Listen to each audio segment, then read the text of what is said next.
Hola. Hello. Hey. Hi. John, Alex. Alex, Hi. John. Hey. Good.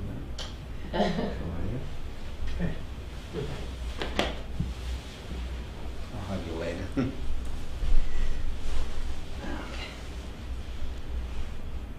So we are still waiting for Monica. Isabel will arrive late probably.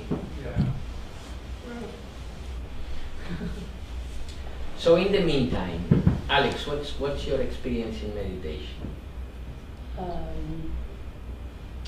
don't know how to define it, I guess, but I don't know. Have you practiced any kind of meditation? Yes. Some description? Yes, So for example, with your breathing or? yes. Breathing, mindfulness, prayer, counting things to quiet the mind, and Okay, types of- breathing, putting your attention in breathing, right? Yeah. Mindfulness, like putting your attention in the moment, in Yeah. what you are doing there. Uh, And prayer as prayer. yeah, increasing your awareness of your senses. Okay, yeah. Okay. Gratitude. And, Things like that. Okay, good. yeah.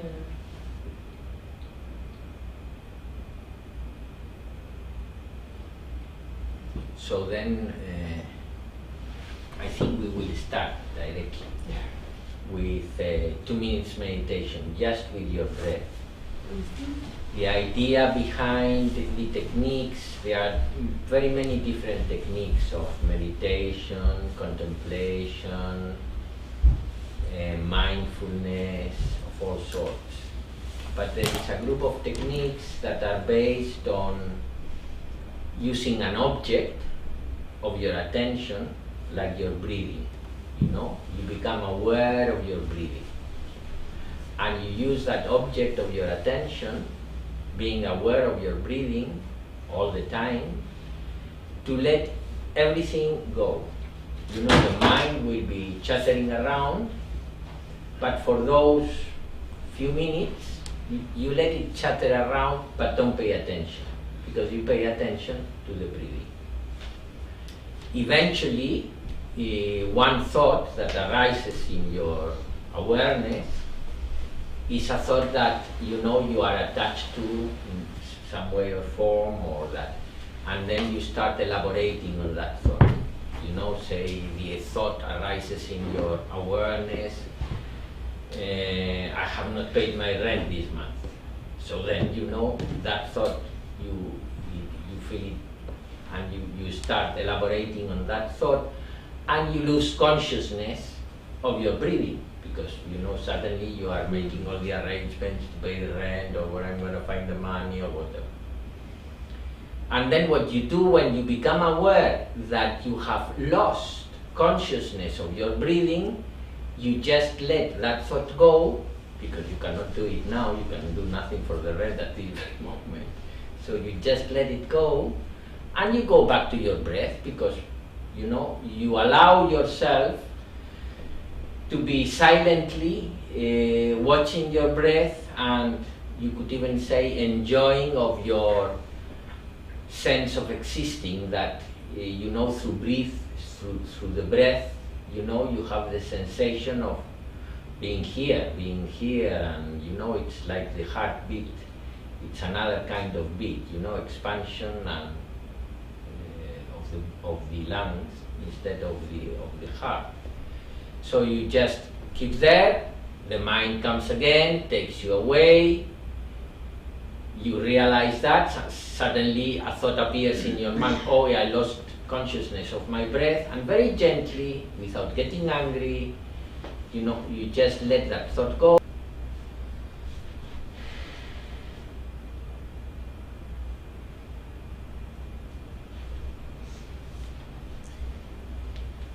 Namaste. Namaste, that we do it ritually.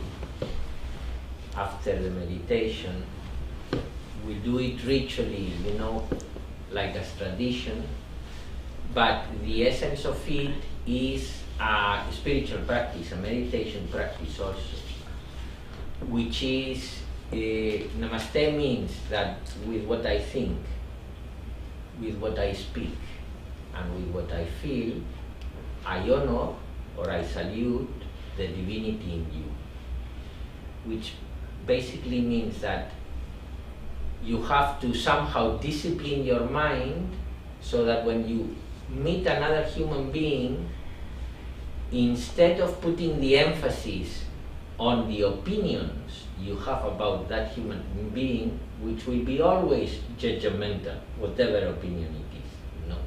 You could be judging it as good or you could be judging it as bad, but it will be a judgment. But you practice to, with your mind, with what you think, you put the emphasis on, with what you say, you put, in this case Namaste, in this ritual, but with whatever you speak, with any human being you meet, and with what you feel, you put your attention in your feelings, you salute the heart in the other person, which is a heart like you, and beyond judgment. You know, we are all equal for that respect. We are just living human beings.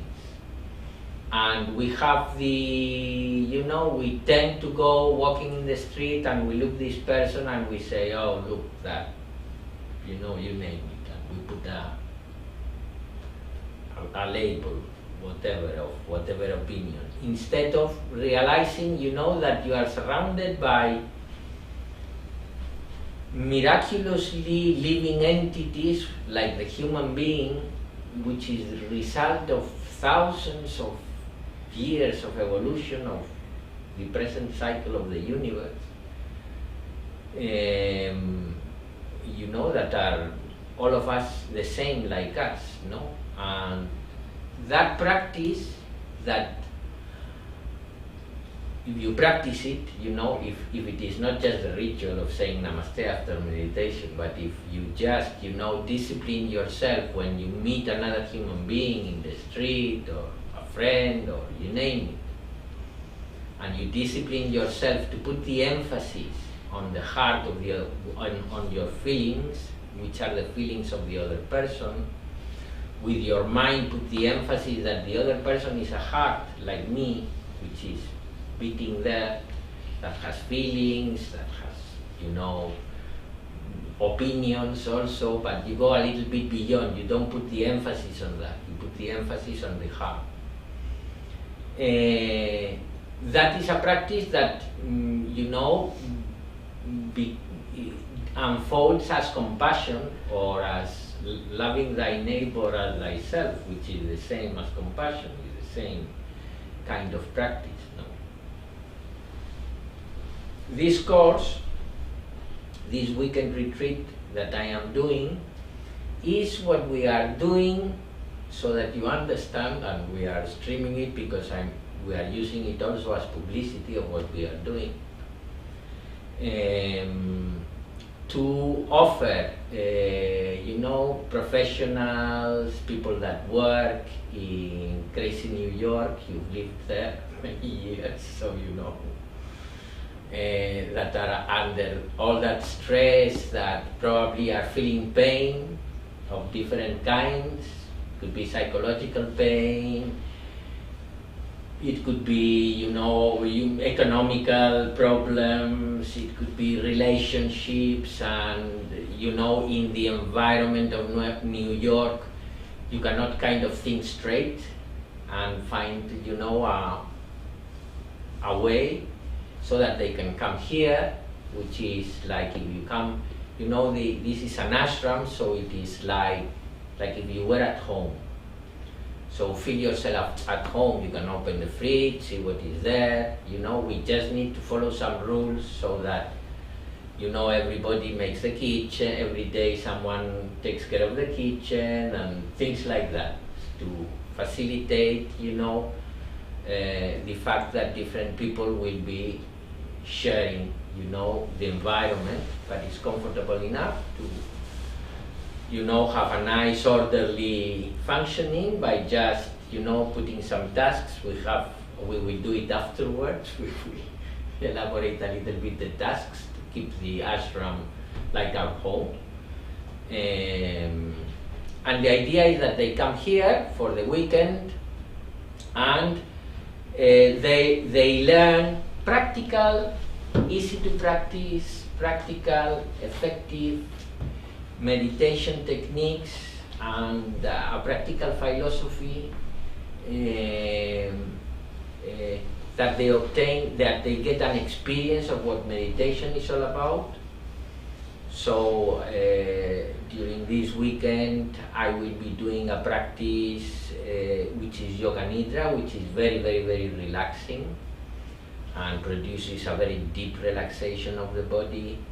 And when you are relaxed, deeply relaxed, your mind also gets relaxed, and you know, you can see by yourself with more clarity. We will explain practical philosophies that you can apply day to day, and techniques that you can apply in your life to make your life more smooth, to apply a little discipline in your life that makes life more enjoyable, that unfolds, these practices unfolds what is already there.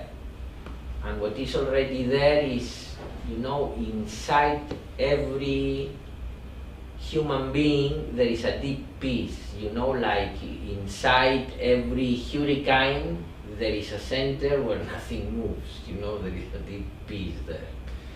Well, inside of every human being there is that deep peace also, which, you know, if you have tools to unfold it, it works very, very, very nicely. So, in this case, we have several people that already know how to meditate using these techniques.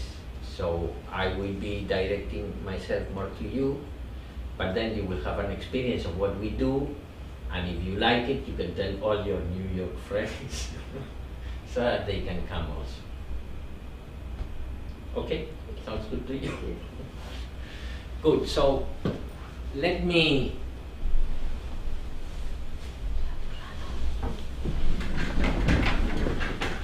just give a brief explanation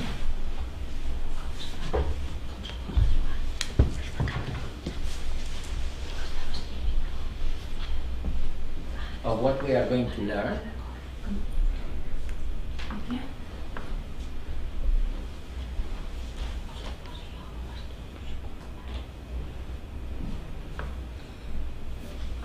Okay, so let me give a brief explanation of what we are going to learn during this weekend.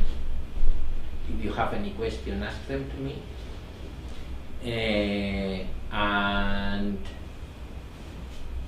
I think we will finish the day with a small meditation practice. Are you okay with that? You want to do that? Good. So, the essence of what we are going to teach here to people that come, not only they will get, you know, the relaxation of this place, the silence, the beauty. Is a beauty. You think it's beautiful?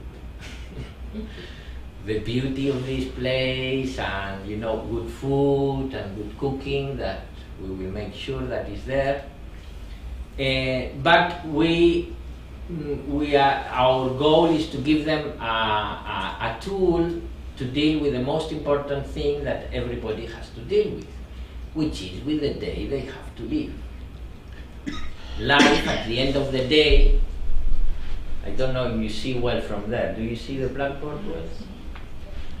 I think that's more like that. You know, life at the end of the day is just one day. People think that it's more than one day because they have a history about themselves that they think that exists.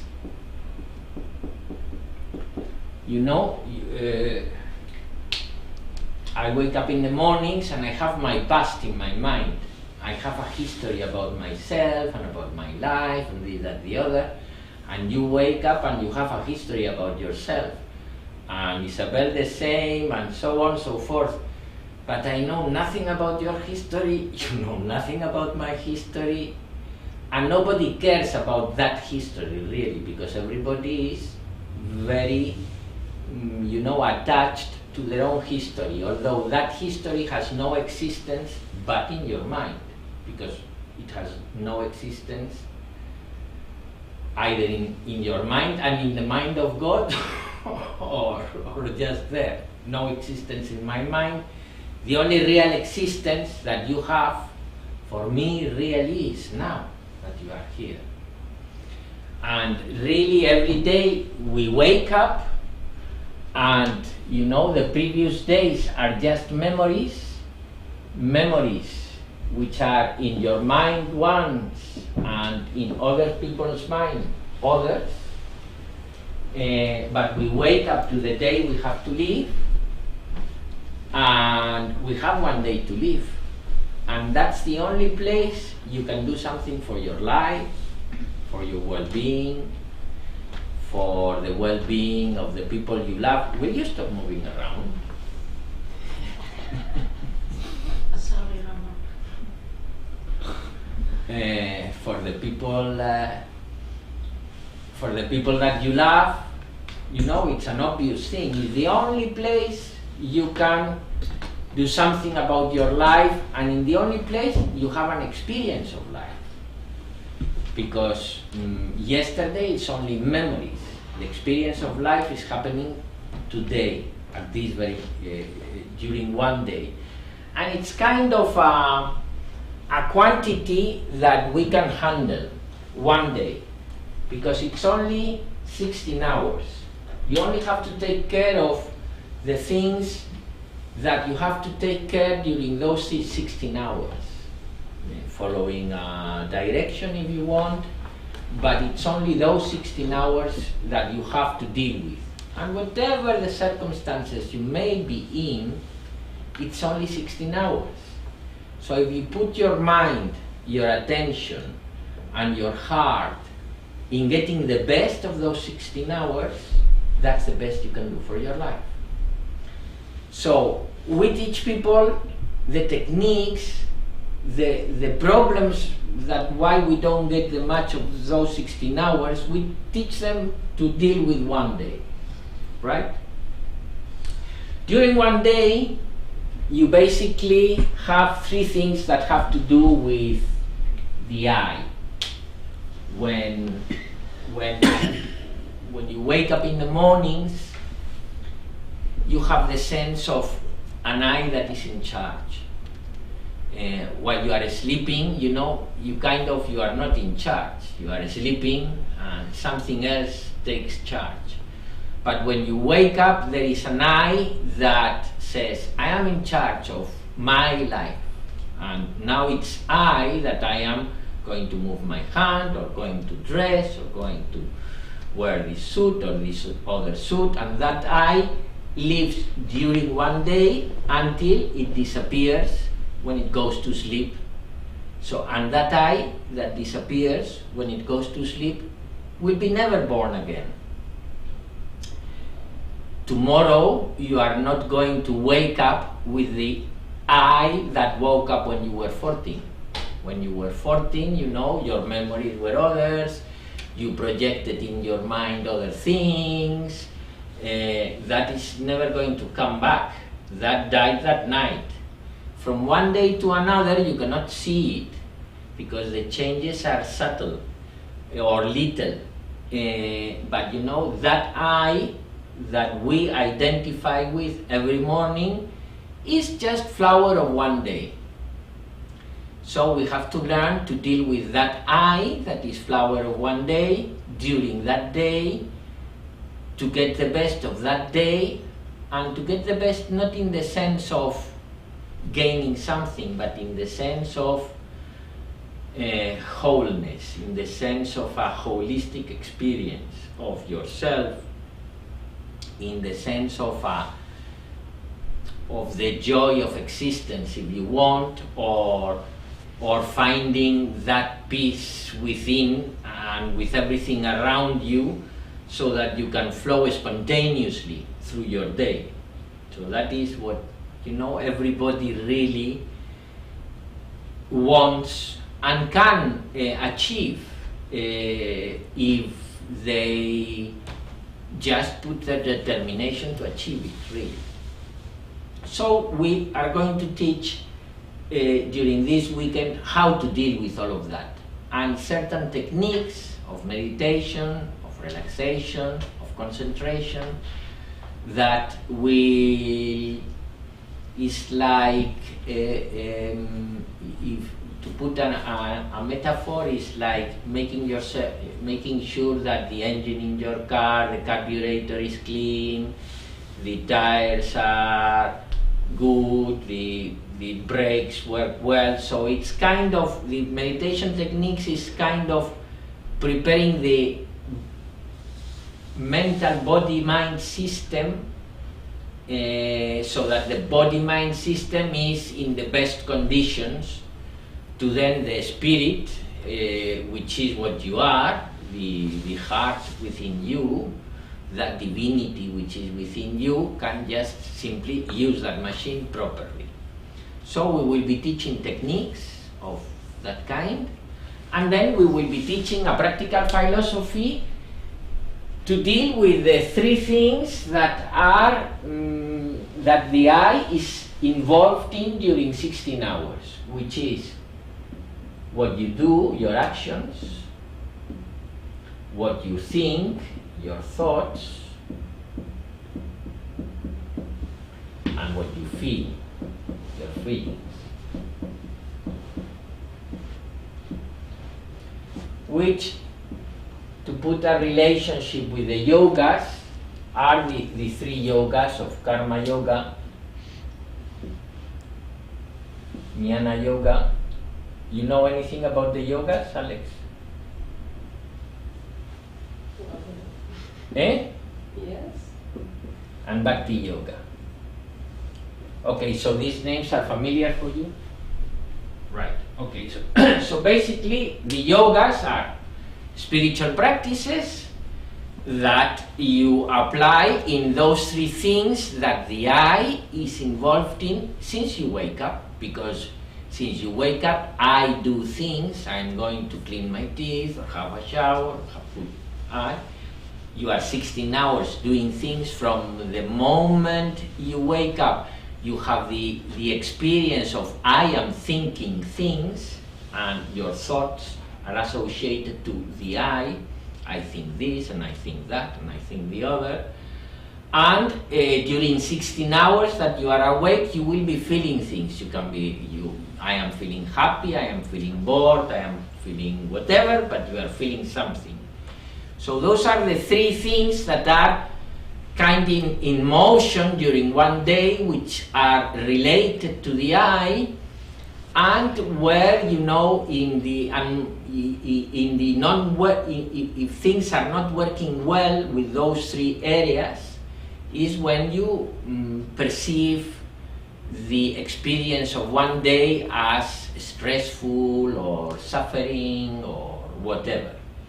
So part of the course will be giving some practical philosophy and practical things that are related with Karma Yoga, which is, you know, finding the union through the action you perform. For example, for a musician, is easy when you are in union with the music you are performing. You are perceiving that's Karma Yoga.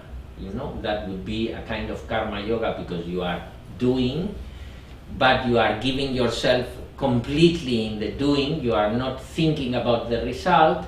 You are just giving yourself off in that doing, and that is Karma Yoga. So, you know, we will teach also, you know, a practical philosophy to be able to do that in every action you perform. thoughts, jnana, which means discernment, thought is the most problematic part we have, you know, because we keep thinking and thinking and thinking all sorts of stupid things, and we have opinions about this and opinions about that, and thought is what makes us suffer, really. Because you know, if you had very few thoughts or only wise thoughts, you would not suffer. You would just be happy where you are. Bad thoughts, you know, is the most arid. They say that it is the most arid yoga, the most difficult path, the most difficult yoga. The basic thing of the yoga about thought is discernment, discriminate. Discriminate ultimately in what is real and what is unreal. And be able to discard thought so that you don't get attached to thought, which is the biggest attachment. We will also, during this weekend, study little practical hints. You know, it's just something very initial, but good enough to give a tool that is usable and that can bring lots of benefits to the people that come to learn. And finally, feelings. The feeling with which, if you wake up with that feeling, it's very easy to live that one day fully and wholly. Which is that feeling? What do you think is that feeling? The feeling that if you wake up feeling that feeling, it's very easy to live those 16 hours of the day wholly and joyfully. Gratitude. Yeah, well, love, if you wake up feeling love for everything, you know, it's very easy because, you know, love guides you. So Bhakti Yoga is the yoga that is directed to open your heart to the experience of gratitude, love, compassion. They call it by many names, but it's, you know, the expression, the human expression, the incarnation of the spirit, which is love. You know? That's why all incarnations, you know, are teachers of love at the end of the day. So this is what we are going to learn during the weekend, and now we are going to do, well, I'm going to give you a little explanation on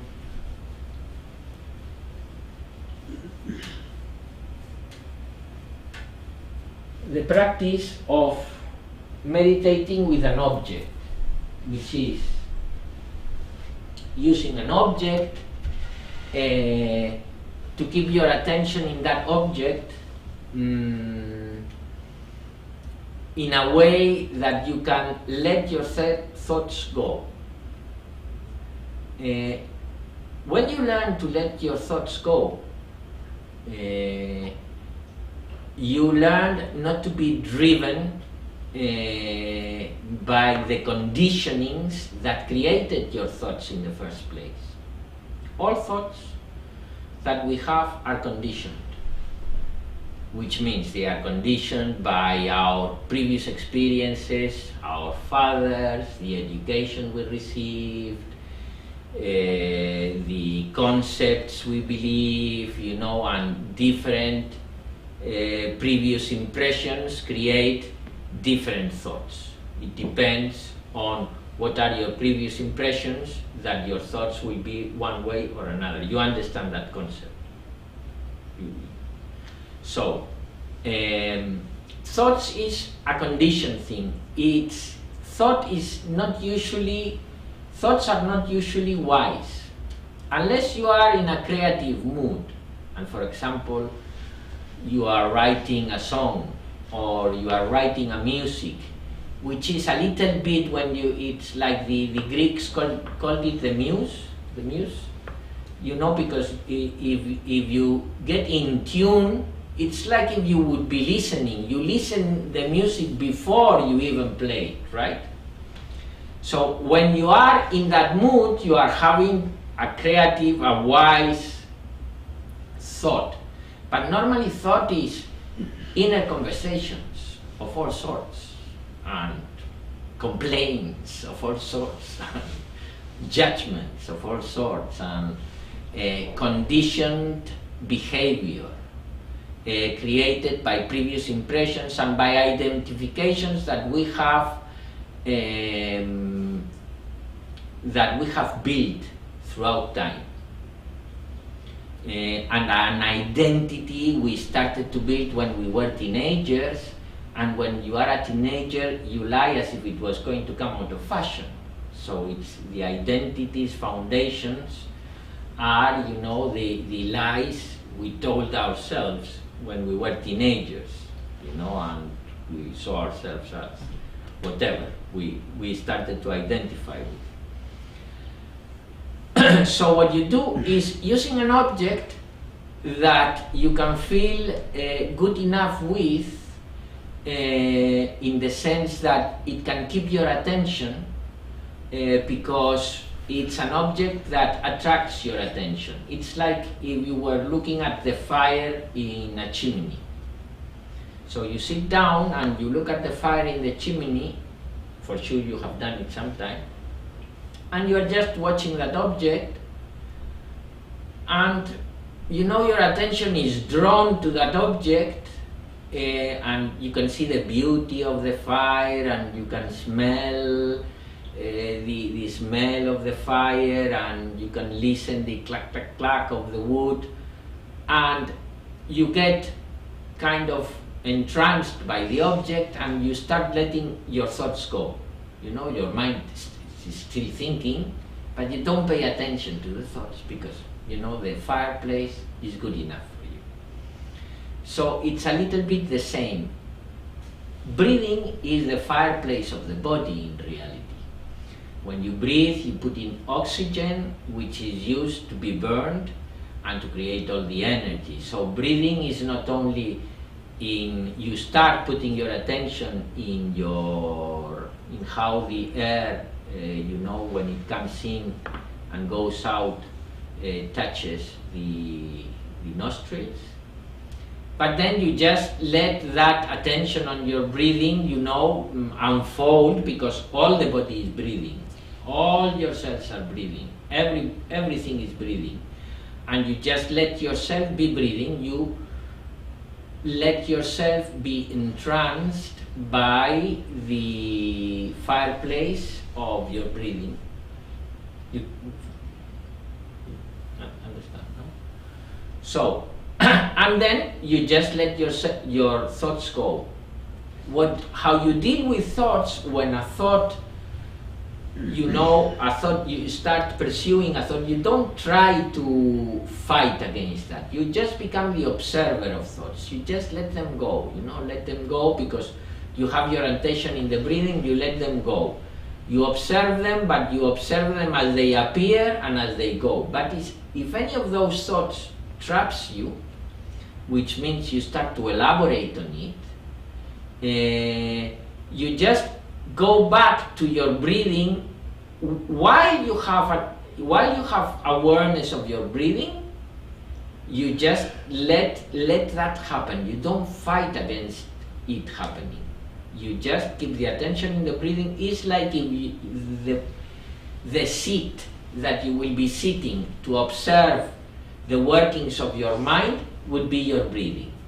So from that awareness, you just let thoughts, you know, let the mind go, and you just observe it, what it does. You only react if you lose attention of your breathing. Then when that thought appears in your mind, I've lost track of my breathing, you just leave the thought that had taken you away by changing your attention from that thought to the breathing, right? Good. You have done this meditation before, for sure? Yeah. Good. Now, before we do before we start this meditation, we are going to do a pranayama mantra.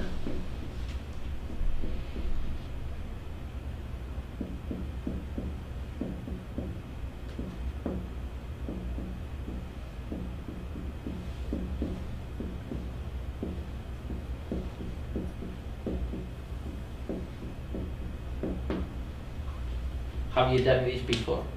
Atma? And País Vasco. Ah, sí. In the En el Basque retiro, country? en el retiro. Ah, true.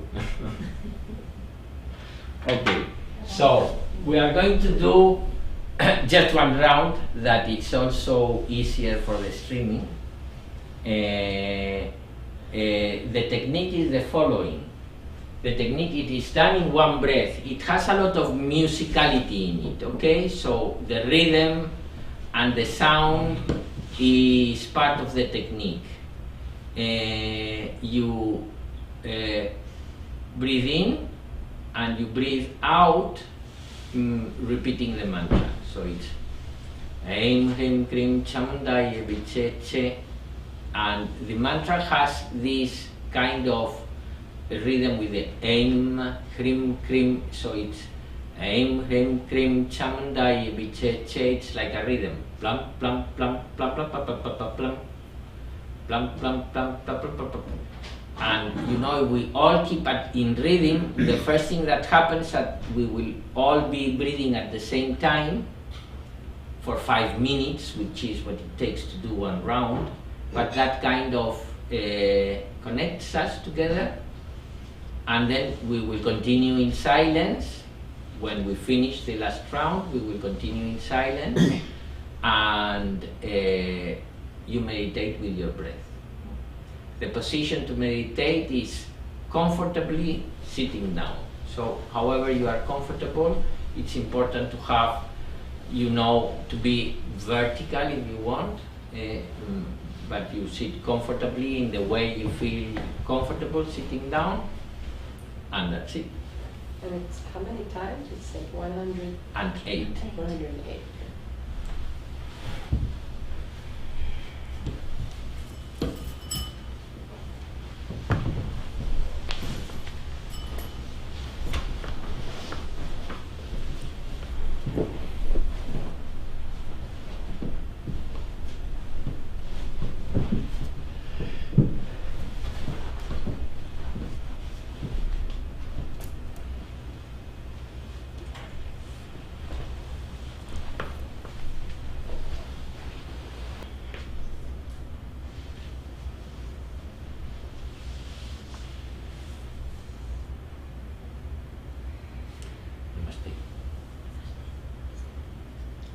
Nice.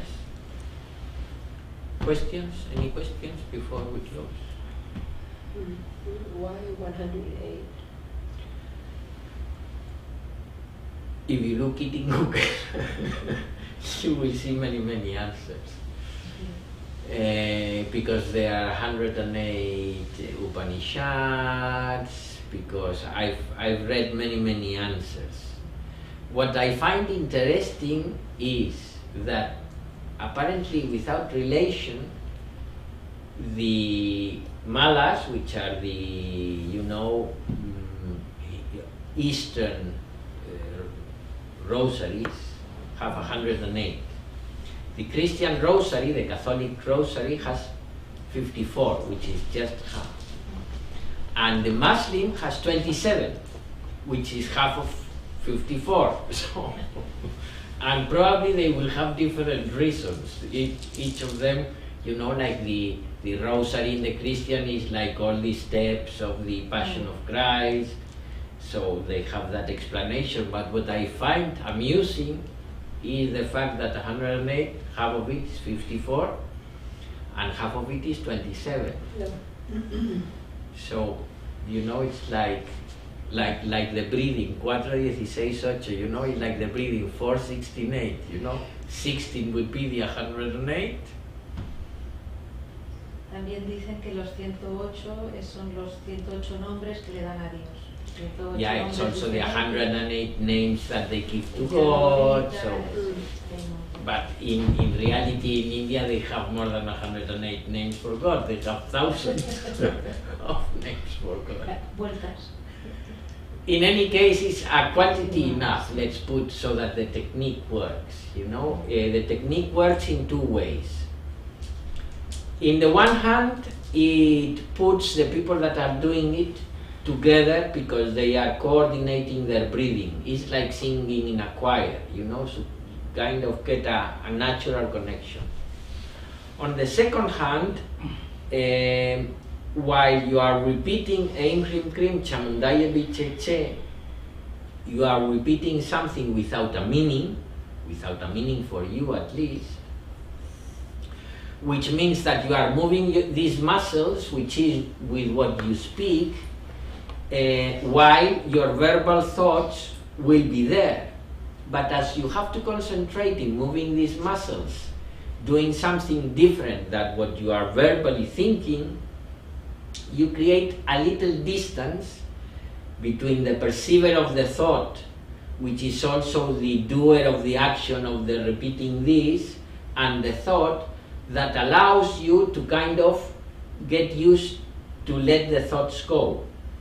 And then when you get into silence, you know, kind of your mind comes trained to let the thoughts go, particularly when you do 5 rounds or something like that, because the mind gets tired, and then, you know, you just let everything go, and you just, you feel comfortably perceiving your breath, and then you get into that state that you can stop in a given moment. You can stop perceiving your body, for example, and you just perceive that you are perceiving but with no objects. And in that state you draw energy from within, from your own superconscious mind, which if you do this every day, you have that energy to spend during the 16 hours you have to live. That's why these techniques, you know, are good, because it's like having the engine of the car that you are going to drive in your life well ready, well tuned. More questions? John?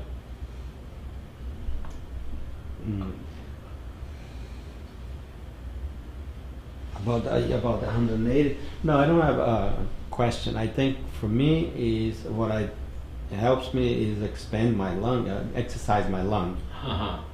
That's what I find. In the beginning, I couldn't follow up. Right. Well, it is a cleansing pranayama mantra. And this breath, if you do this breath, you get air. You breathe in very quickly and you just let it go by itself. Do it now.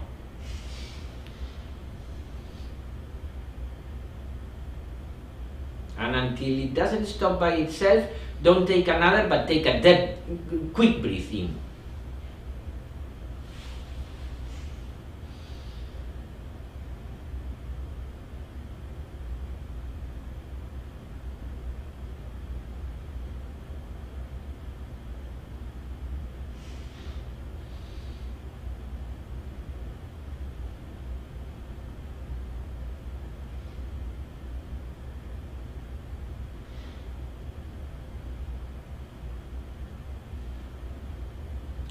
If you let the breath completely, the breath nearly stops at the end, right?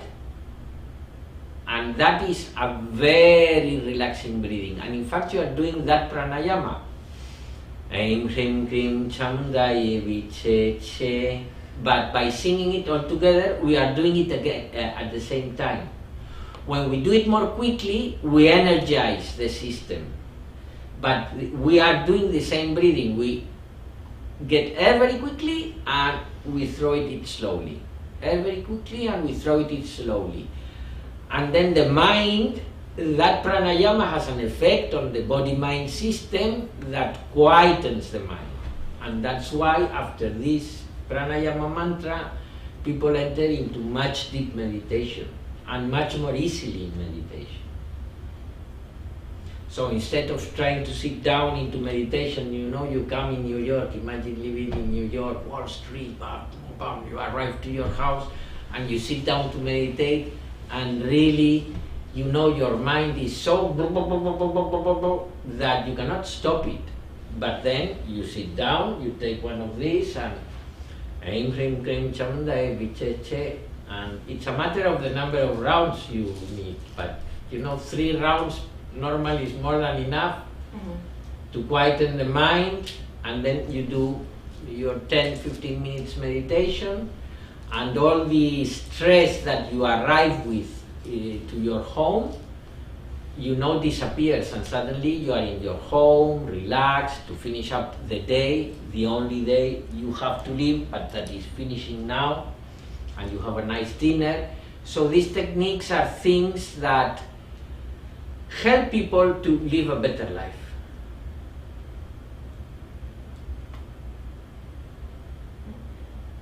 More questions?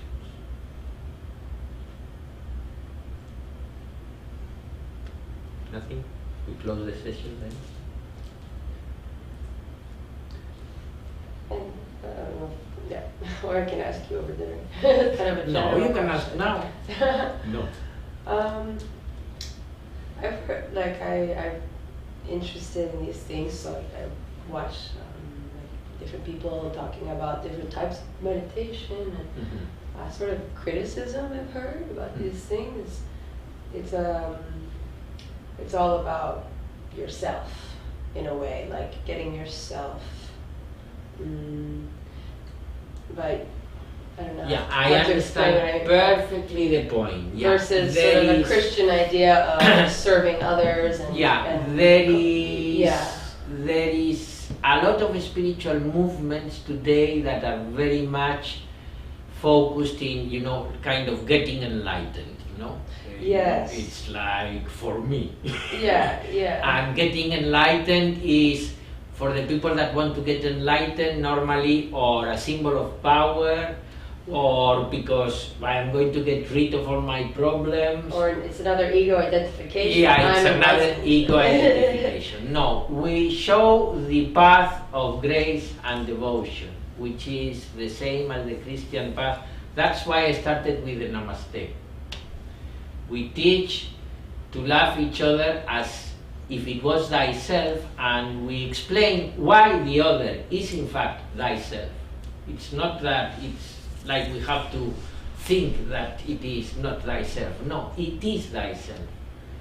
So, and you cannot be happy without the happiness of the other. It's impossible. It's a false happiness. So no, we don't teach, we teach techniques that help you love others. I mean, the main objective of these techniques is to open your heart.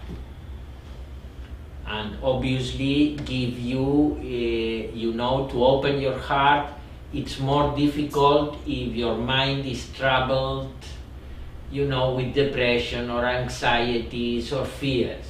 So we give you tools to deal with that. But the main focus is, like I started with the Namaste, is love, is compassion, is service to others.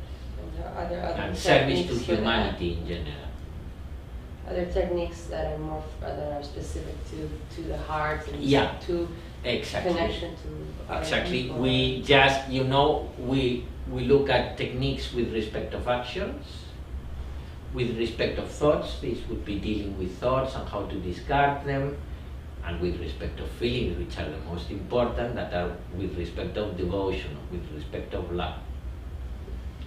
And those techniques include singing kirtans, for example, you know. I mean, singing hymns or singing gospel, you know, is uplifting your heart and, you know, opening yourself up to love others. You know, that's part of the things we teach. That's why we always have people singing, whatever it is, but singing, because singing, poetry, is a way of singing with words that you can put music also.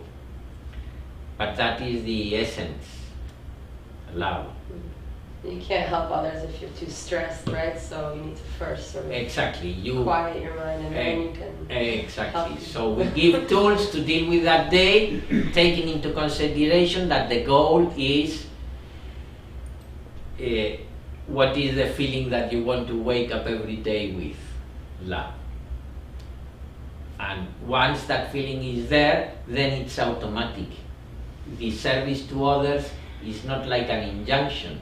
It's the natural thing that happens without you even thinking about it. Good question. Thank you. That was a very good question. Yeah. Because we when I do hospice, they teach us also before we go see a patient, with all our mind all over the place, we should do a little meditation. Mm-hmm. Before we sit in the car and before we walk into the patient, we just do a little 5-10 minute meditation. So we relax ourselves so we can help others. Because if we go with all the energy, Yeah, it's very, very important. That's why we always Projecting your start. stress onto them, right, maybe. and they feel it. That's why we always start with a meditation. Because you come, whatever it is, you've been rehearsing or you've been doing this, or the mind is, has that inertia. So you sit down. We are going to speak about the heart. We, bring down the inertia. We say a prayer which says, which is the Om Bhurvubhuva Swaha. Om represents the divine energy. Okay, not God as a person, but God as an energy. So Om, Bhurvubhuva Swaha are kind of these three areas. So that energy fills my, my stomach, which that I'm strong and stable. That energy of the divine fills my heart. That energy of the divine fills my words, my communications. That what I communicate is that divine energy. Om Bhurvubhuva Swaha. Then it says Tat Savitur Varenyam, which means from thee, that energy, everything came about. The manifestation where we live. Bargo Devashya Dihimahi. Bargo means the purest one. The pure. Bargo means pure. So it would be you that are the purest one. Only in thee we meditate. And Diyoyo Naha Prashodayat means guide our intellect in the right direction. And then Om represents that energy again, and Shanti means peace. Om, Shanti, Shanti, Shanti. And then, you get into, you quieten your mind, and then the connection is easier. Definitely when you are doing a service to others, like in the hospice, because at the end of the day, serving others, the only place where you can serve others is, as I said at the beginning, in the day you have in front of you. So serving others is a matter of a daily activity. And if you have your heart open, it happens naturally. Because you immediately know what the need of the other is, and if you can provide it, you don't even think about it, you provide it.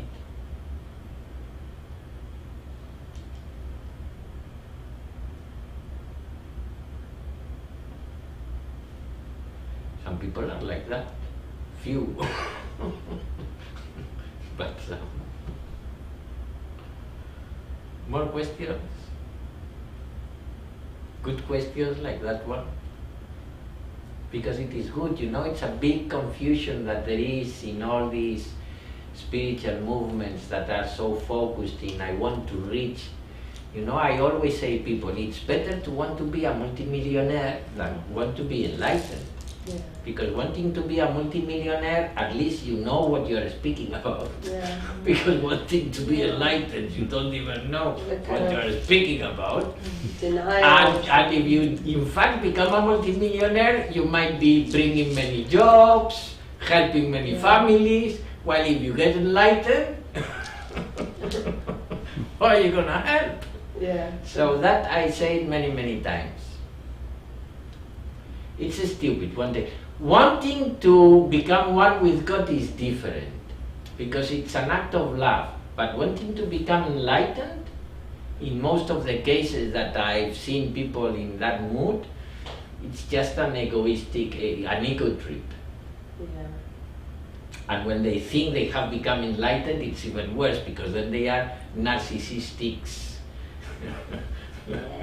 entities. Yes. As many of our politicians, without repeating names. Yeah. Okay, so no more questions? We close the session? Dinner time then? In America it's true. In America they say, it's a wrap. In shop.